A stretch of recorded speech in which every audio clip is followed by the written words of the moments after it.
Halo guys, kembali lagi bersama gue Fadil dari Suka IT. Dan akhirnya gue bisa upload video lagi setelah libur lebaran yang cukup panjang.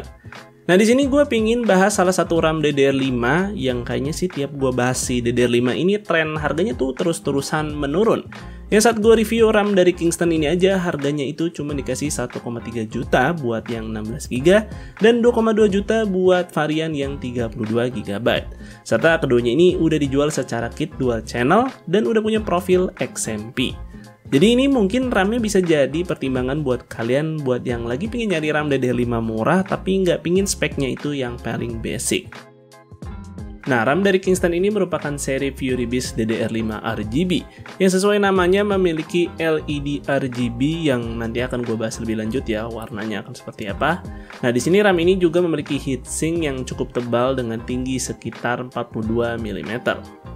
Nah, selain varian warna hitam seperti yang gue pegang ini, Kingston juga sebenarnya ngasih varian warna putih.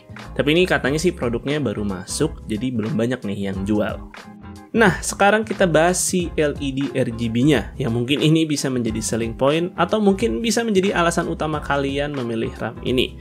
Dan ketika gue browsing-browsing sih di marketplace, kayaknya nggak banyak nih RAM DDR5 yang ngasih LED RGB di kisaran harga yang sama dengan RAM Kingston ini.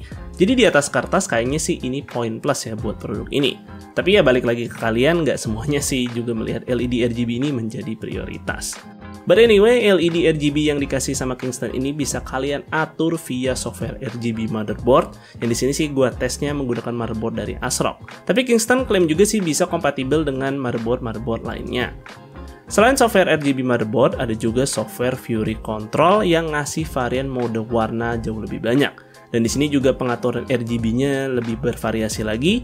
Jadi gua rasa sih Kingston ngasih opsi yang cukup banyak ya ke user untuk ngatur si LED RGB RAM ini.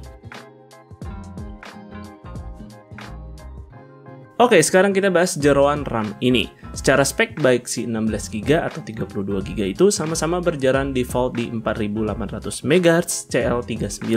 Alias ini adalah speed yang kita dapat saat pertama kali pasang RAM ini tanpa diotak-atik tuh pengaturan BIOS motherboardnya. Dan khusus yang gue pegang di sini keduanya memiliki profil XMP hingga 5200 MHz CL40 yang bisa kalian aktifkan via BIOS motherboard. Tapi buat kalian yang pingin speed lebih kencang lagi, Kingston juga ngasih varian speed sampai 6000 MHz. Nah, untuk user AMD yang ingin menggunakan profil Expo, RAM ini juga sebenarnya menyediakan profil tersebut. Namun perlu dicatat nih, Kingston menjualnya dalam bentuk produk berbeda, yang kalian bisa identifikasi sih melalui kode produknya. Jadi di sini bukan dijual ya dalam bentuk dua profil sekaligus dalam satu produk. Ya kalian sesuaikan aja sih kebutuhan berdasarkan platform yang kalian pakai.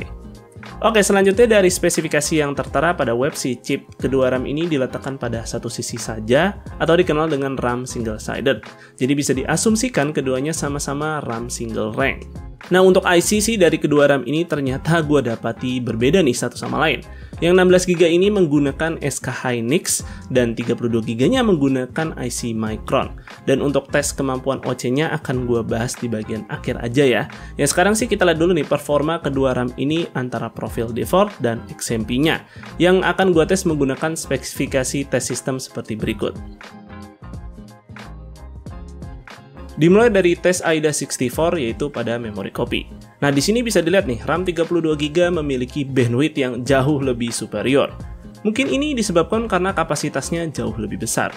Lalu pada tes memori latensi, profil XMP-nya ini lebih berpengaruh dibanding kapasitasnya.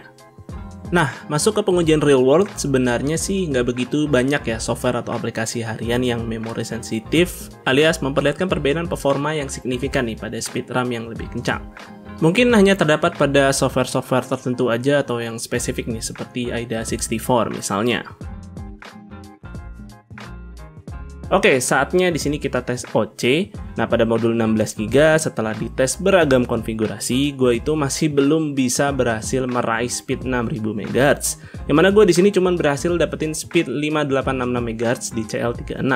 Mungkin aja nih juga dipengaruhi karena memori controller dari si 13400F dan juga motherboard B760-nya itu kurang bisa memadai, jadi nggak bisa dapetin speed memori yang tinggi. Nah, untuk modul 32GB-nya sayangnya nih, untuk OC ke 5400 MHz pun RAM-nya sudah tidak stabil. Jadi perbedaan IC yang dimiliki ini sepertinya memberi pengaruh yang cukup signifikan ya bagi kalian yang mau OC RAM ini.